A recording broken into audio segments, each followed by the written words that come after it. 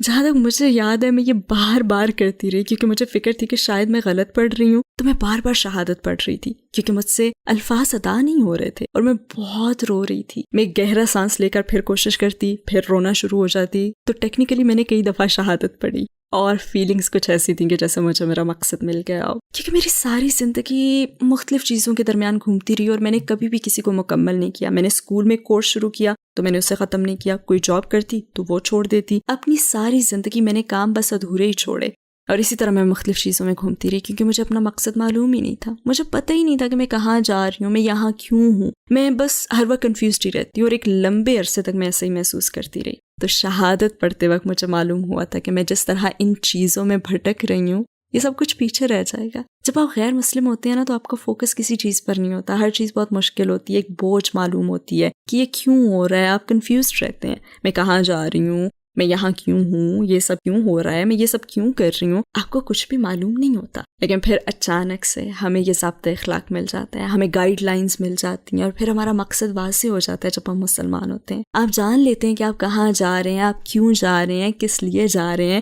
اور منزل کیا ہے آپ کی؟ یعنی جنت انشاءاللہ. اور یہ جنت کی طرف جانے کا مقصد ہی آپ کی زندگی کو اتنا آسان کر دیتا ہے، اس زندگی سے کہیں زیادہ جہاں آپ کو پتہ ہی نہیں ہوتا کہ آپ جا کہاں رہے ہیں. تو بالکل یہ میرے لیے بہت ایموشنل لمحات تھے. آپ نے لاس اینجلس میں ایکٹنگ کی تعلیم حاصل کی، کچھ فلموں میں بھی کام کیا، تو جب آپ نے مسلمان بننے کا فیصلہ کیا تو آپ کے لیے اپنے ایکٹنگ کریئر کو چھوڑنا کتنا مشکل تھا؟ جی ہاں، یہ مشکل تھا. ایسی چیز کو جس پر میں نے بہت عرصہ کام کیا. میں نے ایکٹنگ کو فارملی نہیں چھوڑا تھا کہ جیسے ایک دن میں نے یہ فیصلہ کر لیا کہ اب سے میں ایکٹنگ نہیں کروں گی.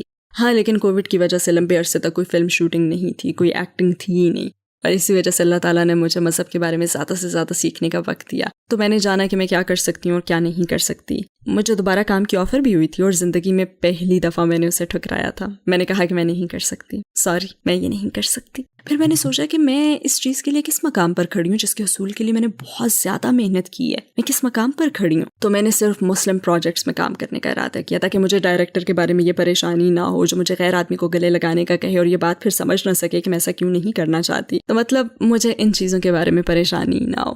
آپ کے اسلام قبول کرنے پر آپ کی فیملی اور ارد گرد لوگوں کا کیا رد عمل تھا؟ میری ماں جب میں نے شروع میں اسلام قبول کیا وہ اچھی طرح سے ان چیزوں کو گوگل سرچ کر کے میرے پاس آئیں. تو ان کے کچھ اغراض و مقاصد تھے جو کہ جنون بھی تھے، لیکن زیادہ تر جھوٹی خبروں اور سازشوں والی چیزیں تھیں جو انہیں گوگل پر ملی، اور وہ خوش نہیں تھیں. انہوں نے دہشت گردی کا بھی حوالہ دیا تھا. سچ کہوں تو انہوں نے کہا کہ اگر تم مسجد جاؤ تو محتاط رہنا، ایسا نہ ہو کہ کوئی تمہیں بھرتی کر لے. وہ حقیقتاً یہی سمجھتی تھی کہ وہاں باہر آدمی میری طاق میں ہوں گے انہی کاموں کا حصہ بننے کے لیے جو وہ جھوٹی خبروں میں سن کر آئی تھی، جو کہ میڈیا دکھاتا تھا. تو ان کے کچھ خیالات ایسے ہی تھے.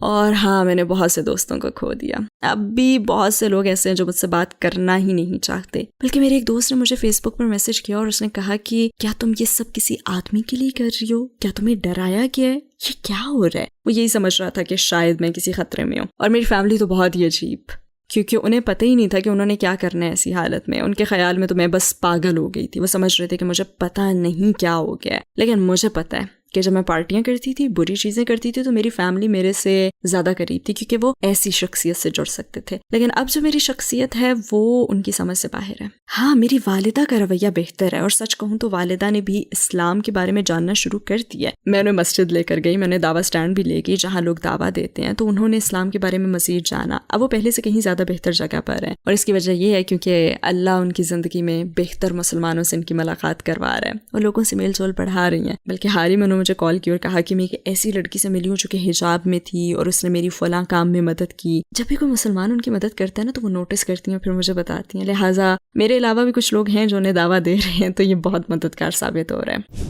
کیا آپ کے لیے حجاب پہننا مشکل تھا؟ جی ہاں، یہ مشکل تھا کیونکہ میں ایک ایسی لڑکی تھی جو کہ گلیوں میں نکلتی ہے تو چاہتی ہے کہ لوگ اسے دیکھیں، لیکن جب کوئی غلط شخص دیکھتا ہے تو پھر وہ اپسیٹ بھی ہو جاتی ہے. تو مجھے یہ سب کچھ چھوڑنا تھا جو کہ واقعی میں بہت زیادہ مشکل تھا کیونکہ میری شناخت کا انحصار ہی اسی پر تھا کہ لوگ مجھے دیکھیں. تو بہت مشکل تھا کیونکہ جب میں یو کے کی گلیوں میں جاتی تو ایسا محسوس ہوتا کہ جیسے میرا تو اب کوئی وجود ہی نہیں ہے اور میں بالکل غائب ہو گئی ہوں. اور جب کوئی ایکٹریس اور ایک خاص طریقے سے ڈریس پہنتی ہو تو پھر یہ کچھ ایسا ہے جو کہ وہ کبھی نہیں شائے گی. اس لیے یہ میرے لیے ایک بہت بڑا چیلنج تھا. لیکن ہاں، میرے اندر ایک بغاوت شروع ہو گئی تھی اور پھر میں نے اپنے انویزیبل ہونے کو انجوائے کرنا شروع کر دیا. میں نے اسٹریٹ میں ایسے جانے کو انجوائے کرنا شروع کر دیا جہاں میں اپنے آپ کو دکھاوے کے لیے پیش نہیں کرتی. میں نے زندگی میں پہلی بار بغیر کسی پریشانی کے انجوائے کرنا شروع کر دیا کہ لوگ میرے بارے میں کیا کہیں گے، اور یہ سب مجھے اسلام نے دیا.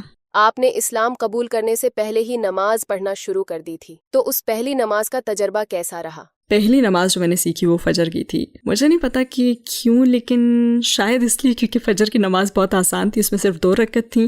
لیکن مجھے پتا نہیں تھا، میں نے بس صرف یہ ٹائپ کیا کہ نماز کیسے پڑھتے ہیں اور سامنے ظہر کی 4 رکعت آ گئی. مجھے اس وقت تو یہ بھی نہیں پتا تھا کہ رکعت کیا ہوتی ہے. بس میں نے سیکھنے کا ارادہ کیا اور ایک ویڈیو پک کی. لہٰذا میں نے سب سے پہلے ظہر کی نماز پڑھنا سیکھی. جب پہلے میں نے سیکھنا شروع کیا تو میں نے تکبیر کہنا سیکھا اور اللہ اکبر کہا. میں عربی نہیں پڑھ سکتی تھی، لہٰذا وہاں اسکرین پر ٹرانسلیشنز بھی تھیں اور اسے پڑھنا بہت مشکل تھا. اس لیے میں نے بار بار سنا اور غور کرنے کی میں کوشش کرتی کہ وہ ہر لفظ کو کیسے ادا کر رہا ہے. مجھے پتہ نہیں چل رہا تھا کہ وہ کیسے ادا کر رہا ہے، اور بس میں پھر بھی کوشش کرتی رہی. مجھے وہ وقت یاد ہے جب میں نے پہلی باقاعدہ ظہر کی نماز اپنے ذہن میں پڑھی تھی. میں پورا دن نروس رہی تھی کیونکہ میں ابھی تیاری کر رہی تھی اور سیکھ ہی رہی تھی. اور جب میں اگلی صبح اٹھی تو میں پہلے سے نروس تھی کیونکہ اس وقت مجھے احساس ہو رہا تھا کہ میں خدا کے آگے حاضر ہونے جا رہی ہوں. تو میں واقعی بہت خوفزدہ تھی. مطلب کچھ تھا جو مجھے ڈرا رہا تھا. اور مجھے یاد ہے کہ میں ظہر کے انتظار میں تھی اور جیسے جیسے وقت آ رہا تھا میں اپنے آپ سے کہتی کہ پلیز اس کو یاد رکھنا ورنہ مجھے غلطی کرنے پر بہت شرمندگی محسوس ہوگی. پتہ نہیں کیوں غلطی کرنے پر میں اتنی شرمندگی اس وقت کیوں محسوس کر رہی تھی, لیکن شاید مجھے اللہ تعالیٰ کے سامنے نماز میں غلطی کرنے کا ڈر تھا کہ کہیں اللہ تعالیٰ یہ نہ کہیں کہ میں محنت نہیں کر رہی.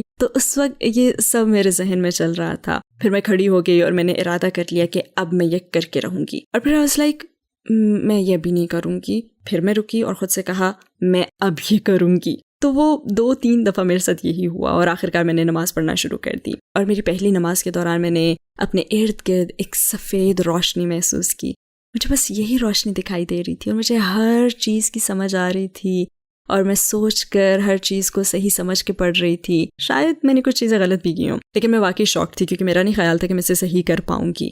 مجھے اس نماز کا ختم کرنا بھی یاد ہے اور مجھے ایسا لگ رہا تھا جیسے میں نے کوئی پرفارمنس دی ہو, جیسے میں اسٹیج پر کھڑی ہوں, مجھے پرفارمنس دینی ہے اور مجھے اپنی لائنز یاد کرنی ہے. تو اس وقت کچھ ایسا ہی محسوس ہو رہا تھا. اسلام قبول کرنے کے بعد آپ نے جن چیلنجز کا سامنا کیا ان میں سب سے مشکل کون سا تھا اور آپ نے اس کو فیس کرنے کے لیے کیا قربانی دی؟ میرے لیے سب سے بڑا چیلنج اپنے مذہب میں کانفیڈنس کا تھا. میں ہمیشہ اپنے آس پاس رہنے والے مسلمانوں کے درمیان رہنے میں فکر مند رہتی. کیا ہوا اگر وہ مجھ سے کوئی عربی کا لفظ کہیں اور مجھے پتہ ہی نہ ہو کہ جواب کیسے دینا ہے, اور مجھے خیال آتا کہ ایسا نہ ہو کہ میں مسجد میں نماز ادا کروں اور میں کچھ غلط کر دوں. تو میں دوسرے مسلمانوں کے پاس بہت زیادہ نروس فیل کرتی تھی, جیسے مسجد جانا یا ان کی کسی جگہ جانا, اور اگر کوئی مجھے السلام علیکم کہتا تو میں گڑبڑا جاتی اور پھر کہتی وعلیکم السلام. میں حواس باختہ ہو جاتی کیونکہ میں بہت پریشان تھی کہ اگر میں کچھ غلط کہوں گی تو لوگ مجھے فراڈ سمجھیں گے. تو میرے ذہن میں نا کچھ اس قسم کے خیالات چل رہے ہوتے تھے. اور پھر جب میں نے پبلک میں حجاب پہننا شروع کیا, مجھے یاد ہے کہ ایک نامعلوم بھائی نے مجھے السلام علیکم کہا تھا اور میں ایک دم جم گئی تھی. مجھے سمجھ ہی نہیں آ رہا تھا کہ میں کیا کہوں, اور مجھے خیال آیا کہ اف میرے خدا, میں ایک فراڈ ہوں. میں نے حجاب تو پہنا ہے جس کی وجہ سے لوگ مجھے مسلمان سمجھ رہے ہیں, لیکن میں سلام کا جواب تک نہیں دے پا رہی ہوں. تو یہ چیزیں میرے لیے بہت پریشانی کا باعث رہی ہیں. آپ نے اپنا عقیدہ برقرار رکھنے کے لیے کیا کیا؟ اس سب سے بچنے کے لیے کیا کیا جا سکتا تھا؟ میرے خیال سے میرے لیے بھی, اور جس چیز کی میں ہمیشہ تجویز دیتی ہوں وہ ہے مسلسل سیکھنا. مستقل اپنے علم کو بڑھانا ہی مجھے اپنے مذہب سے وابستہ کرتا ہے اور میں مذہب کو اچھے طریقے سے سمجھ سکتی ہوں. اور میرا خیال ہے کہ جو لوگ اسلام قبول کرتے ہیں انہیں سب سے زیادہ اسی بات کی ضرورت ہوتی ہے کہ وہ مذہب کے بارے میں کچھ نہ کچھ سیکھتے رہیں. جب آپ کے سیکھنے کے عمل میں زیادہ وقفہ آ جاتا ہے تو آپ پھر مذہب سے دور ہو جاتے ہیں. میرے خیال سے ایسے لوگ زیادہ علم حاصل کرنے پر وقت لگاتے بھی نہیں ہیں, اسی لیے تو وہ ایک ہی مقام پر رک جاتے ہیں. اور پھر ایک وقت آتا ہے کہ وہ یہی سوال کر رہے ہوتے ہیں کہ ہم کیوں یہ سب کر رہے ہیں, کیونکہ وہ مطالعہ ہی نہیں کر رہے ہوتے اور یہ سب چیزیں وہ دیکھ ہی نہیں رہے ہوتے, اور پھر سیکھنے کے عمل سے دوری کی بنا پر وہ آہستہ آہستہ سب کچھ بھولتے جاتے ہوتے ہیں. تو میں یہی کہوں گی کہ سیکھنے کا عمل جاری رہنا چاہیے. آپ کے خیال میں ایک نو مسلم کو اسلام قبول کرنے کے فوراً بعد کس چیز کی ضرورت ہوتی ہے؟ بہت سے لوگ کمیونٹی کا کہتے ہیں, لوگ کہتے ہیں کہ کمیونٹی تلاش کرنا سب سے اہم ہے, لیکن میرے خیال سے اس کا انحصار آپ کی شخصیت پر بھی ہوتا ہے. جیسے کہ میرے لیے اتنا اہم نہیں تھا, جیسے کہ میں نے کہا کہ سیکھنا زیادہ ضروری ہے, تو کچھ لوگوں کے لیے کمیونٹی ہی سب سے بڑی چیز ہوتی ہے. اس لیے میں یہی کہوں گی کہ کمیونٹی تلاش کرنا, مسجد جانا, اپنی دینی بہنوں سے میل جول, اور اس سے بھی زیادہ نو مسلموں کا سرکل جوائن کرنا اہم ہے. یو کے میں ویسے بہت سے ایسے سرکلز ہیں, ترکی کا مجھے زیادہ علم نہیں ہے. یو کے میں تو نو مسلموں کے سرکلز اور مساجد ہیں جو کہ ان سرکلز کا انتظام بھی دیکھتی ہیں. تو زیادہ اہم ایسی کمیونٹی بنانا ہے جہاں پہ ساری دینی بہنیں مل کر بیٹھیں, ایک دوسرے کی مدد کریں, مشورہ دیں اور اسی قسم کی چیزیں وغیرہ. لہٰذا کمیونٹی تلاش کرنا بہت اہم ہے. ویسے آپ کو یہ آن لائن بھی مل جائیں گی, آن لائن تو بہت سے کورسز بھی ہیں, آپ فین کمیونٹی بھی جوائن کر سکتے ہیں. کیا آپ نے اپنے ارد گرد لوگوں کو اسلام کی دعوت دینا شروع کیا؟ جی ہاں, اپنی ماں کو, اور میں بہت کوشش کر رہی ہوں انشاءاللہ. ہماری گفتگو کچھ اسی طرح کی ہوتی ہے کہ جب خدا کی بات آئے تو وہ اس بات کو سمجھ سکیں. مطلب وہ ملحد تو نہیں ہے اور وہ یہ نہیں کہتی کہ انہیں خدا پر یقین نہیں ہے, لیکن ان کو یہ سمجھنے میں وقت لگا, اور ان کو خدا کی سمجھ نہیں ہے, اس کے بجائے ایک طاقت کی موجودگی کا خیال وہ بہتر طور پہ سمجھ پاتی ہیں. جیسے کوئی طاقت ہے جو یہ سب کرتی ہے اور پھر سب کچھ ہو جاتا ہے. تو ابھی وہ اسی مقام پر ہیں. بلکہ انہوں نے تو مجھے کافی دفعہ یہ بھی کہا ہے کہ انہیں اپنے کرسچن بیک گراؤنڈ کی وجہ سے مذہب پر گفتگو پسند نہیں ہے. حالانکہ وہ کٹر کرسچن بھی نہیں ہیں, لیکن وہ کرسچن اسکول میں پلی بڑھی ہیں. تو ان کے خیال میں خدا کوئی ایسا شخص ہے جو بادلوں میں بیٹھا سب کو دیکھ رہا ہے. مطلب یہ کوئی شخص ہے. خدا کے بارے میں ان کا بھی یہی تصور ہے, جیسے کوئی شخص بادلوں میں بیٹھا سب کچھ نیچے دیکھ رہا ہوتا ہے. تو یہ ان کے زمانے کی باتیں ہیں جہاں ان کے خدا کے بارے میں عجیب و غریب نظریات تھے. اور میرے خیال سے تو انہوں نے بچپن میں جیزس کی بہت سی تصویریں بھی دیکھی ہیں جس کی وجہ سے ان کا مائنڈ کنفیوزڈ ہے، اور یہ کنفیوژن ان کی باقی زندگی پر بھی اس طرح اثر انداز ہوئی ہے کہ وہ خدا کا تصور ہی نہیں سمجھ سکیں، انہیں خدا کا لفظ پسند نہیں ہے۔ وہ مجھے کہتی ہیں کہ میں کنفیوزڈ ہوں، مجھے یہ سمجھ نہیں آتا، اور جس طاقت پر انہیں یقین ہے وہ خدا ہے، تو وہ یہ ربط نہیں بنا پا رہی ہیں، ان کے لیے یہ سب مشکل ہے۔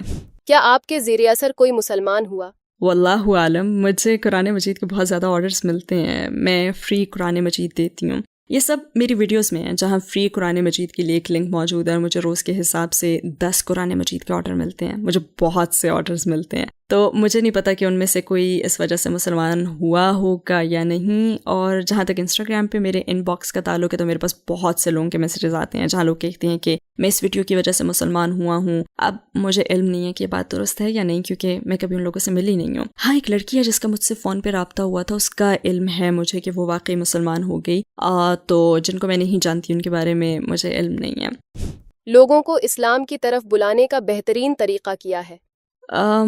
مجھے کوئی بہترین یونیورسل طریقہ تو معلوم نہیں ہے، کیونکہ ہر کوئی مختلف ہوتا ہے، اور میرے خیال سے ہم سب اس امہ میں ایک جگسا پزل کی طرح ہیں، تو ہم سب اہم کردار ادا کرتے ہیں کیونکہ اس میں ہر ٹکڑا اہم ہوتا ہے۔ تو مطلب اگر آپ نے ساری زندگی دعویٰ کا کام نہیں کیا تو بھی آپ اس پزل کا اہم حصہ ہیں، کیونکہ ہمارے اعمال بھی تو دعوی ہی ہیں، اور سب یہی کہتے ہیں کہ عمل کے ذریعے دعویٰ دینا زیادہ اہم ہے، اور میرا یقین بھی یہی ہے۔ لیکن میرے خیال میں سب سے زیادہ مؤثر طریقہ اس پزل میں اپنے مقام کو جاننا ہے کہ آپ کون ہیں۔ ہر مسلمان کے لیے یہی جاننا ضروری ہے کہ وہ اس پزل میں کیا ہے، وہ کس چیز کو پریزنٹ کر رہا ہے۔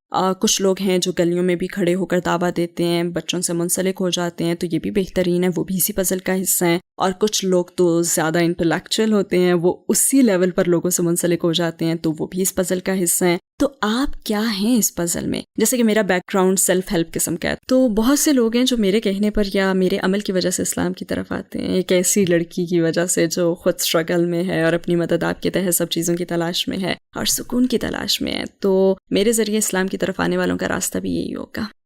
ہمارے نبی صلی اللہ علیہ وسلم کی کس بات نے آپ کو سب سے زیادہ متاثر کیا؟